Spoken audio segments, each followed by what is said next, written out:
Okay, ni siku nyingine tena mtazamaji wa Kwizera TV, tuko tunazungumza michezo. Siku ya leo bana tunakuletea story ya meneja wa Simba Sports Club Dimitar Pantev ambaye ameonyesha kiwango kikubwa kwa mechi ambayo amesimamia ya kimataifa. Na hapa sasa nipo na mchambuzi Tembo Felix Baitu ambaye ataenda kuzungumza machache kuhusiana na performance ya Pantev. Naitwa Andrew Nehemia, mwana mchezo wako siku ya leo. Mambo vipi bwana? Shwari. Uko vizuri? Niko poa. Bwana, tumtazama Pantev kwa mechi ambayo amesimamia. Umekionaje kiwango chake mpaka sasa hivi? Sasa kwa tuwezi kumleti kwenye mchezo mmoja kwa sababu ukiangalia kwenye leti hapo na kama wiki moja tu kwenye kikosi cha Simba. Kwa hiyo mchezo wa kwanza mara nyingi sio mchezo ambao unaweza kutuonyesha nini ambacho ipo nacho. Lakini mchezo wa kwanza unatuonyesha ni nini wachezaji wanakitaka kwenye kikosi, kwa maana kutoka kwa kocha. Kwa maana kila mchezaji anakuwa na malengo yake kwenye anakuwa na target yake kwenye kikosi. Anatamani kupata nafasi ya kikosi cha kwanza. Kwa mchezo wa kwanza ni wa kumuonyesha kocha kwamba mimi niko katika level hii hapa. Kwa ndio maana nakuta wachezaji wengi huwa wanapata nafasi pale ambapo anakuja mwalimu mpya. Sasa ambacho yeye nafikiri amekifanya cha kwanza ilikuwa ni kuwafanya kila mchezaji ajione ni mmoja kati ya sehemu ya kikosi, ana uwezo kupata nafasi kwenye kikosi cha kwanza. Kwa maana ya kwamba wote ambao wamesajiliwa Simba wana uwezo, ndio maana wako pale Simba.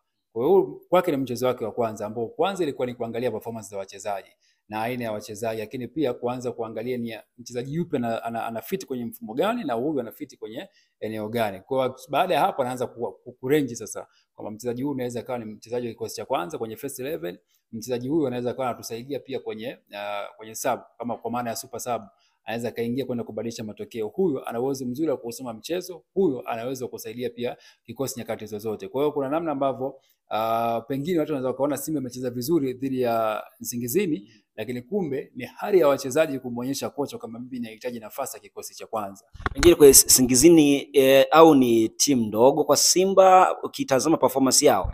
Hapana, ndio maana pia hapo kwenye michuano ya kimataifa kwa klabu bingwa barani Afrika, lakini pia ndio maana wamekuwa mabingwa kwenye ligi yao. Kwa hiyo hakuna timu ndogo. Timu ndogo ina rate kulingana na aina ya matokeo na namna gani ambavyo wanaosoma mchezo. Kwa hiyo timu yote ambayo ipo kwenye mashindano makubwa ni timu kubwa.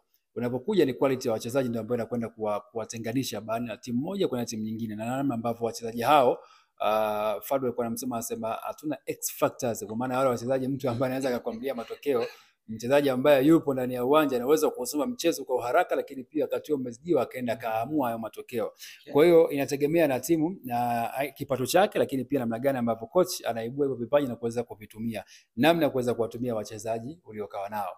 Kwa hiyo kwa sasa hivi naweza kusema pia imetumika zaidi akili ya Selemani Matola kuliko ya Pantev. Pantev anachokifanya ni kuwasoma wachezaji wake, lakini pia kuwatengeneza tu kimentality kwamba kila mmoja anayo nafasi kwenye kikosi cha Simba, ndio maana yuko pale. Kwa lazima kaipambanie namba. Ndio maana unaona kuna baadhi ya wachezaji wanapia kwenye kikosi, kuna baadhi ya wachezaji pia ndio hivyo.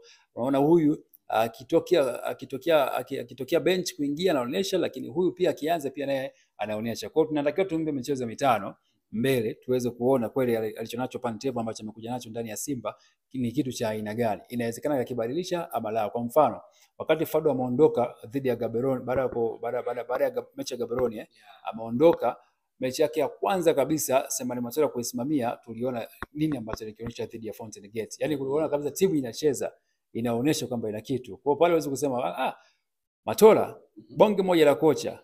Hapo sema Fadlu sio kocha, kwa sababu huyu tayari ameshakaa. Inawezekana kuna kitu kilikuwa kinaendelea ndani ya timu, pengine wachezaji hawafurahishi nacho. Lakini kuna mtu ameingia wanaenjoy kuwa naye. Kwa hayo yote, mambo yote yanawezekana. Ngoja kwanza. Wewe unamaanisha kwamba Matola angepewa kikosi, angekuwa ni bora zaidi, kwa sababu unapozungumza unasema kwamba Pantev amekuja kuingia kwenye mifumo ya Matola, au Matola amechukua mifumo ya Fadlu na kuingiza kwa Pantev? Matola kinachomsaidia cha kwanza Matola ni kwamba ana uzoefu na Simba, amekaa kwa muda mrefu. Wachezaji wengi anawajua. Kwa kuna namna anajua natakiwa kuanzia hapa ili tuweze kwenda mbele. Kwa hiyo hata yeye anaingia kwa sababu tayari walikuwa wanatengeneza wote mifumo pamoja na Fadlu. Pantev anaingia akiwa amekuja na mwenzie msaidizi, lakini wanajua sehemu gani sahihi ya kuanzia. Wanamtumia Matola kuweza kujua wapi kuna tatizo na nini tuweze kutibu. Kwa hiyo ili nijue kwanza natakiwa kujua mchezaji mmoja mmoja tabia zake zimekaa vipi na nini ili niweze kudili nao katika pamoja. Nani ambaye anawafahamu wa wachezaji? Pantev ameingia na wiki moja, huwezi kuwajua watu wote tabia zao. Lakini Matola anawajua tabia zao wote wachezaji. Kwa anajua huyu tabia yake ni hii na huyu yuko hivi na huyu yuko hivi. Kwa hiyo Pantev anajua mimi nitaanzia hapa kuweza kukitengeneza kikosi changu pamoja na kwamba wote wana uwezo mzuri. Kwa hiyo hatuwezi kumleti kwa hiyo mechi moja kwamba Pantev ni bonge moja la kocha. Lakini tumpe muda na yeye tuweze kuona ni nini ambacho anakuja nacho, japo wanasema biashara ni asubuhi, jioni ni mahesabu. Kwa hiyo unaona kile ambacho kinatokea. Kwa mfano ukiangalia hata upande wa pili ukiangalia unaona kabisa mechi ya kwanza ya pili watu wakaanza kumwangalia huyu kocha mbona kama hayupo, kama hatufai. Lakini yote ni kwa sababu unawezekana wakamuona kuna kocha anachelewa sana, kuna kocha mwingine anawahi sana kuingia kwenye huo mfumo. Anasaidia pia wachezaji wanamsaidia kocha kuweza ku receive kile ambacho kocha yuko nacho na kipeleka kwenye au mashabiki wa timu husika.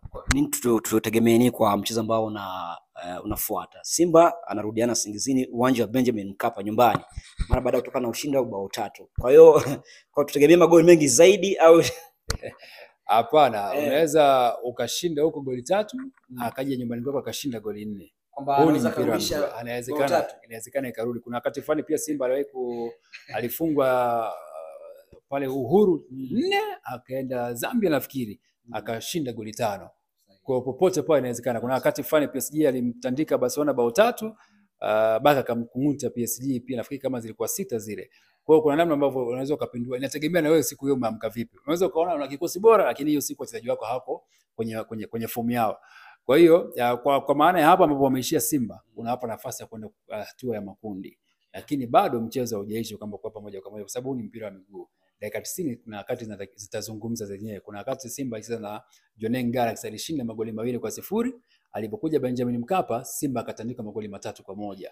Kwa hiyo mpira inategemea na mwenzio ameweza kuona mashimo wapi, ameona mashimo sehemu gani. Kwa mfano unaweza ukasema Simba tumeona ni bora sana, lakini coach wa Nsingizini akaangalia kumbe kuna gap 1 2 3.